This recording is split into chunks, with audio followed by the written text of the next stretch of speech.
Halo Sobat Sehat Rumah Sakit Madirahayu. Salam sehat, sehat dan bahagia untuk kita semua. Berjumpa kembali pada podcast kali ini, di mana saya Rani Rahayu ditemani oleh dokter kami, Dr. Grace Kalpika, spesialis obgyn.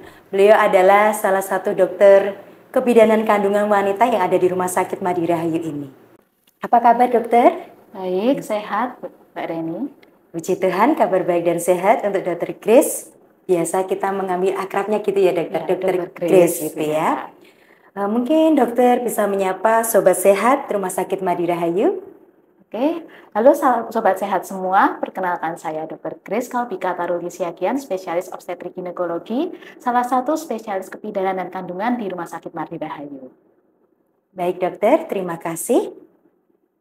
Perdarahan merupakan salah satu penyumbang angka kematian tertinggi, khususnya pada kasus ibu hamil, persalinan, dan pasca persalinan. Nah, kali ini bersama beliau saya ditemani Dr. Grace akan membahas tentang PPH atau perdarahan postpartum hemorrhagic, yaitu perdarahan pasca salin. Mungkin langsung saja ya dokter, tidak lama-lama pasti sobat sehat di rumah sudah tidak sabar dokter ya untuk mendapatkan informasi pada kali ini.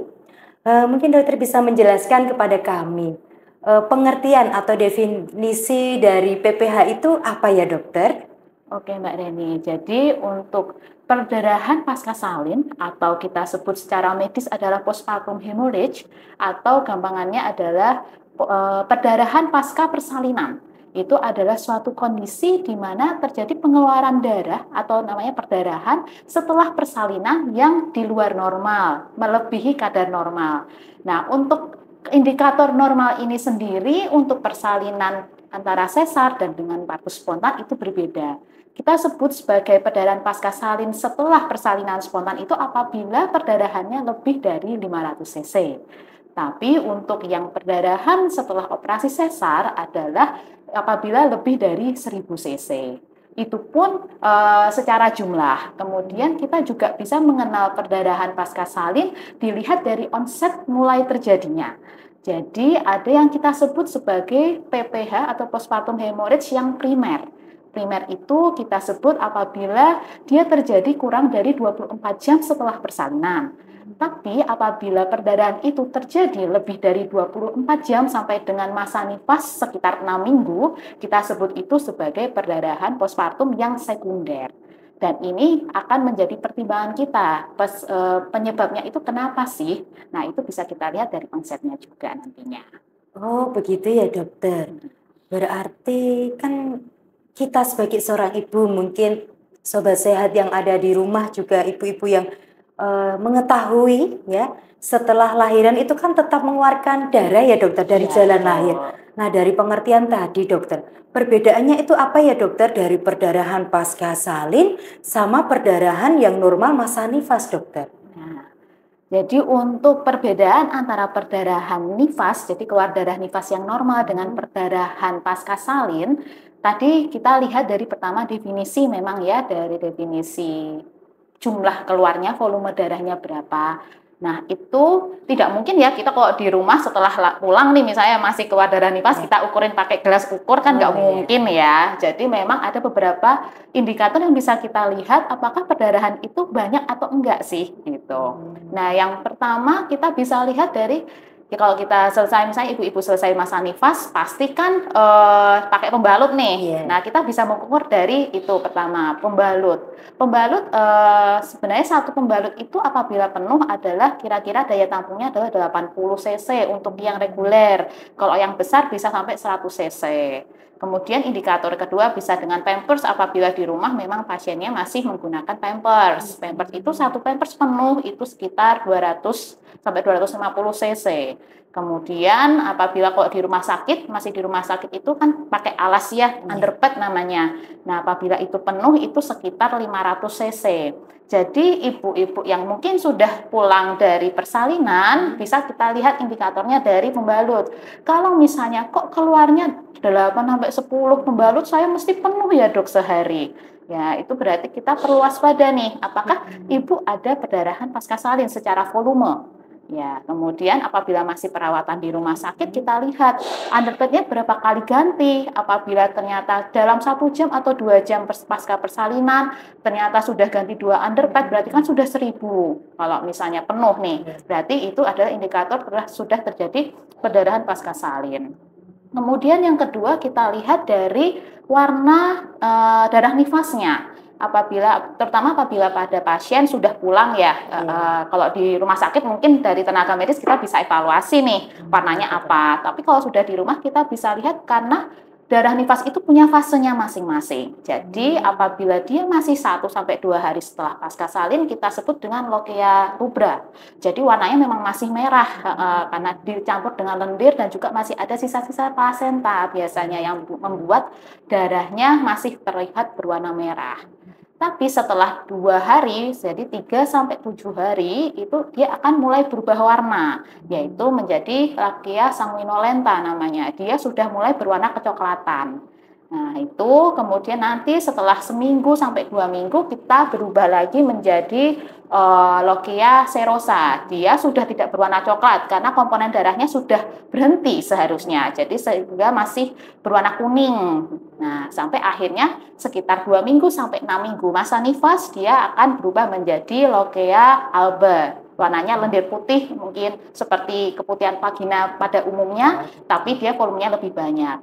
Ketika pasien di rumah nih, ibu nifas di rumah, kok warna darah nifas saya masih merah darah padahal saya sudah 2 minggu ya dok gitu.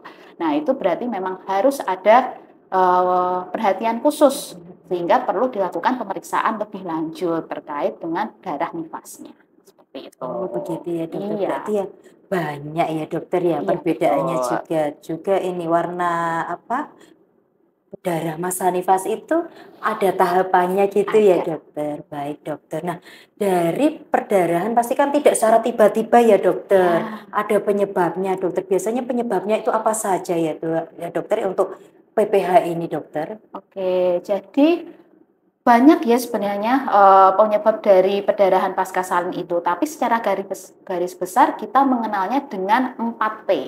Kita singkat 4T nih. Jadi yang penyebab pertama adalah tonus.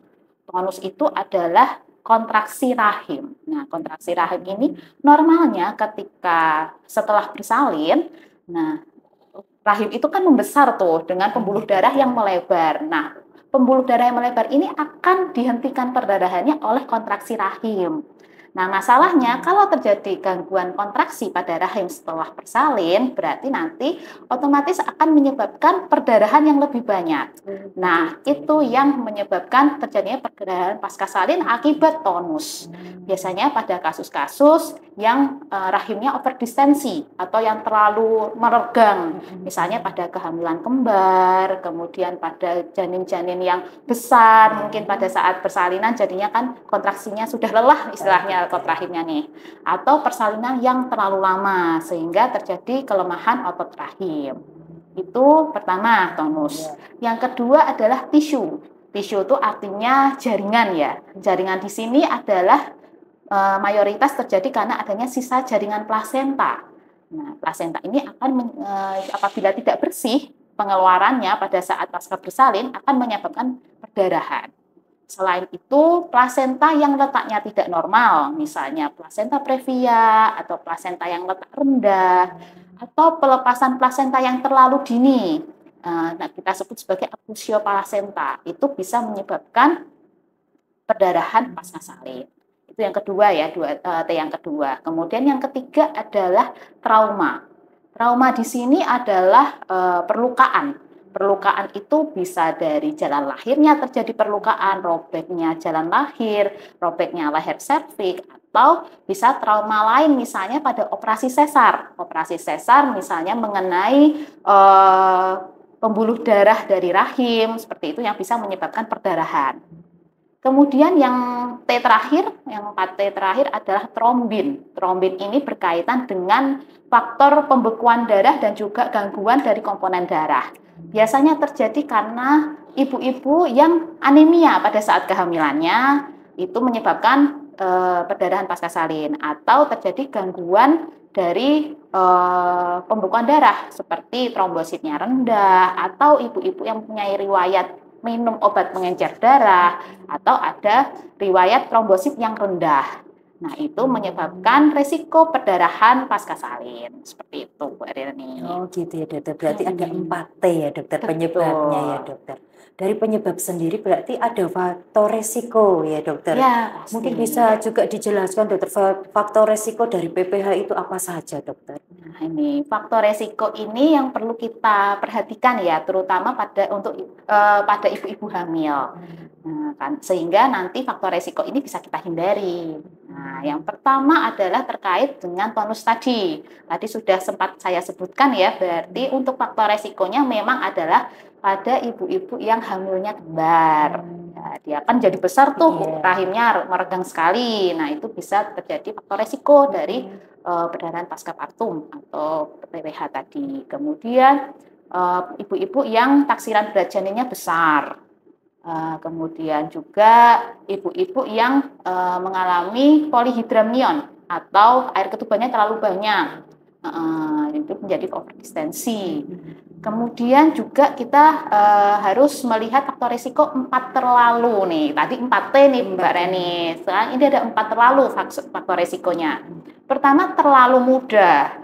Usia kehamilan ibu yang hamil ini terlalu muda sehingga rahim itu istilahnya belum sempurna ya, belum siap betul. Belum siap gitu ya dokter. Kemudian terlalu tua. Nah, itu usia ibu terlalu tua, lebih dari 35 tahun. Nah, itu atau 40 tahun itu menjadi faktor resiko karena ototnya sudah melemah. Tadi kan belum siap, yang ini melemah. Terus yang terlalu ketiga adalah terlalu dekat jarak kehamilannya. Jadi kurang dari 2 tahun. Itu menyebabkan rahim itu belum siap, pemulihan belum penuh untuk setelah persalinan sebelumnya. Nah, itu menyebabkan faktor resiko perdarahan pasca salin. Dan yang terlalu terakhir adalah terlalu banyak hamil sebenarnya. Multigravida, grande multigravida itu menyebabkan otot rahim itu sudah terlalu lelah istilahnya, sehingga menyebabkan kemungkinan perdarahan semakin banyak nanti pada saat persalinan. Jadi kita harus menghindari 4 terlalu itu. Kemudian faktor resiko yang lain adalah memang pasien-pasien yang memiliki penyakit kelainan darah, misalnya hemofilia, trombositopenia, trombositnya rendah, anemia, itu juga bisa menjadi faktor resiko. Kemudian juga faktor resiko lain adalah pada ibu-ibu hamil yang memiliki plasenta letak rendah, plasenta previa, dan juga ibu yang memiliki preeklamsia atau tekanan darah tinggi. Karena tekanan darah tinggi ini meningkatkan resiko lepasnya plasenta sebelum waktunya atau abrupsio plasenta. Seperti itu Mbak Reni. Begitu ya dokter. Ini sebenarnya banyak sekali ya dokter. Iya. Informasinya. Jadi nanti bisa buat gambaran ya. Ibu-ibu sobat sehat rumah sakit Madirayu di luar sana ya dokter ya. Iya. Bahwa terlalu muda juga bahaya, terlalu tua juga bahaya, apalagi terlalu dekat dan terlalu banyak juga bahaya ya dokter ya. Baik. Berarti seberapa bahayanya sih dokter perdarahan pasca salin ini dokter? Mungkin bisa dijelaskan untuk kita semua dokter. Ya, untuk seberapa bahayanya tadi sebenarnya sudah disampaikan Mbak Reni di awal ya, bahwa perdarahan pasca salin ini masih menjadi salah satu penyebab kematian ibu terbanyak. Nah, otomatis pasti definisinya adalah sangat berbahaya apabila tidak ditangani sesegera mungkin. Nah, jadi memang perdarahan pasca partum ini perlu kita soroti dan perlu mendapatkan penanganan yang komprehensif dan sesegera mungkin supaya tidak jatuh dalam kondisi yang parah sampai shock pasiennya. Jadi kita harus mengenali secara cepat, kemudian kita juga harus menangani secara tepat. Nah, kita harus tahu nih sumber perdarahannya dari mana, dari penyebab yang telah kita dengar tadi, kemudian kita harus lakukan resusitasi sesegera mungkin, kita lakukan transfusi darah, kita kasih cairan, kita kolaborasi tenaga medis kalau sudah terjadi perdarahan pasca salin, kita lakukan pencarian sumber perdarahan sesegera mungkin, apakah dia dari tonus, apakah dari trombin, dari tisu, atau dari trauma. Nah, itu nanti akan mendapat penanganannya masing-masing sesuai dengan penyebabnya. Begitu Gitu. ya dokter, berarti sangat bahaya sekali ya Ya, dokter. Dari bahayanya itu berarti ada beberapa prinsip penanganan ya dokter ya ya. seharusnya yang bisa dilakukan. Dokter mungkin bisa digambarkan untuk kita dokter, apalagi untuk tenaga kesehatan gitu ya. Iya. Prinsip penanganannya itu seperti apa dokter? Oke, jadi untuk prinsip penanganan dari perdarahan pasca salin, kalau misalnya sudah terjadi perdarahan nih ya, ini yang pertama tadi adalah mengenali dengan segera. Jadi mengenali perdarahan itu sudah terjadi. Jadi kadang-kadang kan yang miss adalah ini keluar darah masih darah nifas nih gitu, padahal sudah darahnya sudah darah tidak normal nih, sudah perdarahan. Dikenali segera, kemudian dilakukan stabilisasi dan resusitasi segera pada pasien-pasien dengan perdarahan pasca salin. Jadi langsung diberikan cairan untuk mengganti volume darah, lakukan transfusi darah, pemberian oksigen, karena tugas darah adalah menghantarkan oksigen ya, kita harus lakukan asupan pemberian oksigen, kemudian kita lakukan kolaborasi medis, kita lakukan pencarian sumber perdarahan tadi. Nah, apabila dia terjadi perdarahan pasca salin karena tonus, otomatis yang kita lakukan adalah memperbaiki tonusnya, memperbaiki kontraksi rahimnya, yaitu dengan pemberian agen penguat kontraksi, kita sebut dengan uterotonika, kemudian juga kita lakukan masase fundus uteri, kemudian kita evaluasi dan juga kita berikan obat anti perdarahan. Apabila merespon dengan baik dengan agen-agen seperti itu, kita lakukan konservatif namanya. Tapi kalau memang belum tertangani, perdarahan masih berlangsung, berarti kita harus masuk ke dalam tata laksana operatif. Jadi memang pada pasien-pasien dengan perdarahan pasca salin yang tonus, yang tidak tertangani dengan obat-obatan, bisa sampai dengan kemungkinan operasi, yaitu sampai dengan pengangkatan rahim atau histerektomi. Kemudian kita lihat lagi apakah penyebabnya adalah tisu atau jaringan. Kalau penyebabnya adalah ada sisa plasenta, otomatis harus kita bersihkan dengan kuretase. Atau kalau misalnya terjadinya karena trauma, ada robekan jalan lahir, kita lakukan penjahitan dari sumber perdarahan dan robekan jalan lahirnya itu.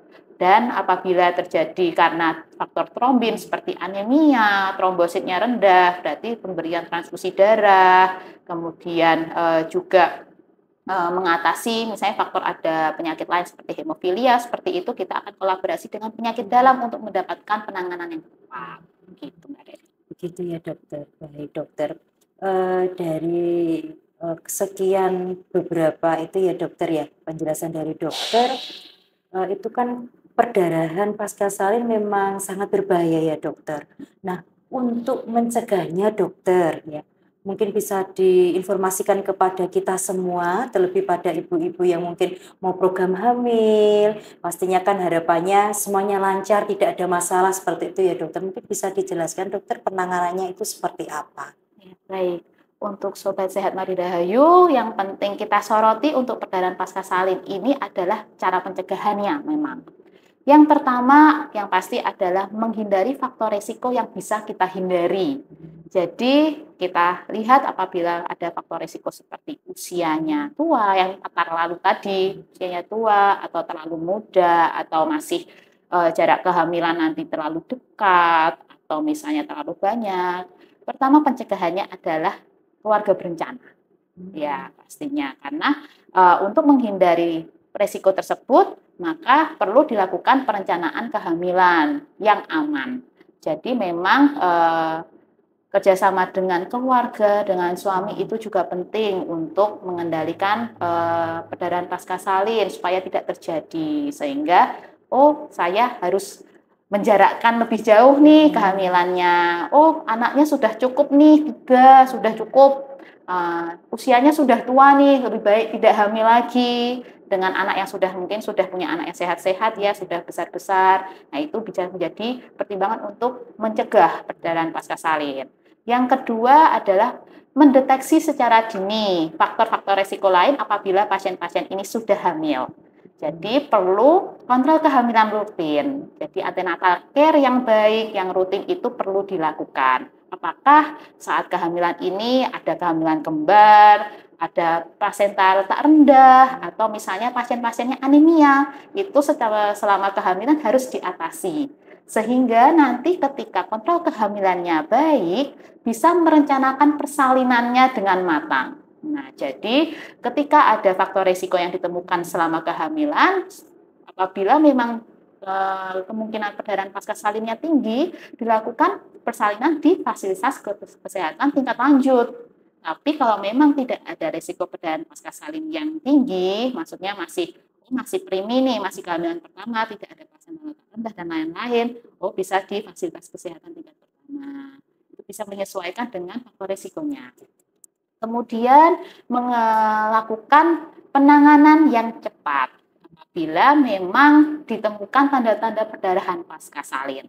Jadi tadi pengetahuan tentang seberapa banyak sih perdarahan pasca salin atau nifas yang normal, kemudian darah nifas yang normal seperti apa, itu perlu diketahui oleh ibu-ibu hamil. Dan juga mungkin keluarga pun juga ikut memantau.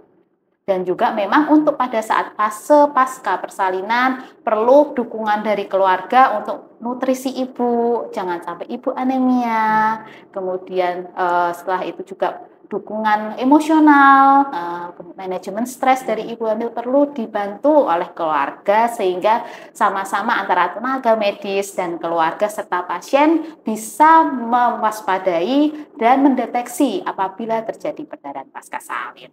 Seperti itu. Seperti itu, dokter. Keluarga itu memang dokter utama juga ya dokter ya, untuk semuanya ya, betul. Biar tetap apalagi ibu yang hamil, apalagi baru hamil pertama kali, pastikan pemikirannya tuh sudah banyak. Waduh, itu nanti gimana ya? Ini gimana ya? Jadi memang dukungan keluarga itu sangat penting sekali juga ya dokter ya. Betul Mbak Reni. Baik dokter, dari sekian banyak yang sudah kita berbincangkan ini tadi ya dokter ya. Mungkin dokter bisa menyimpulkan untuk kita semua, atau mungkin dokter bisa memberikan pesan untuk sobat sehat Rumah Sakit Madi Rahayu, dokter. Baik, dari topik yang telah kita bahas tadi bahwa perdarahan pasca salin masih menjadi penyebab utama kematian ibu di Indonesia, sehingga perlu kita waspadai terjadinya perdarahan pasca salin. Yang pertama, dimulai dari menghindari faktor risiko yang bisa dihindari dari keluarga, yaitu menghindari 4 terlalu tua, terlalu dekat, terlalu muda, dan terlalu banyak dalam kehamilan. Kemudian yang kedua, dilakukan kontrol kehamilan yang rutin sehingga dapat mendeteksi secara dini risiko perdarahan pasca salin, sehingga nanti dapat merencanakan persalinan yang aman. Dan juga apabila terjadi perdarahan pasca salin, dibutuhkan respon yang cepat dan penanganan yang tepat sehingga pasien dapat terselamatkan dari perdarahan pasca salin. Seperti itu, sobat sehat. Baik, terima kasih dokter. Memang sungguh luar biasa pembahasan kali ini ya dokter. Saya mengucapkan banyak terima kasih. Terima kasih Mbak Reni. Dokter Grace telah menemani saya berbincang-bincang tentang perdarahan pasca salin ya dokter ya. Baik, sobat sehat Rumah Sakit Madi Rahayu, saksikan podcast selanjutnya yang pastinya informatif, menarik, dan sangat bermanfaat untuk kita semua. Dan untuk informasi tentang layanan Rumah Sakit Madi Rahayu, sobat sehat bisa memfollow sosial media di bawah ini, alamatnya di bawah sini ya. Tidak terasa ya dokter, obrolan kita pada kesempatan ini sudah selesai. Dan kami mengucapkan terima kasih banyak kepada sobat sehat Rumah Sakit Madi Rahayu yang selalu setia menanti informasi-informasi dari kami. Semoga informasi yang kami sampaikan di hari ini, kali ini, bermanfaat untuk sobat sehat Rumah Sakit Madi Rahayu. Salam sehat, sehat untuk kita semua. Rumah Sakit Madi Rahayu.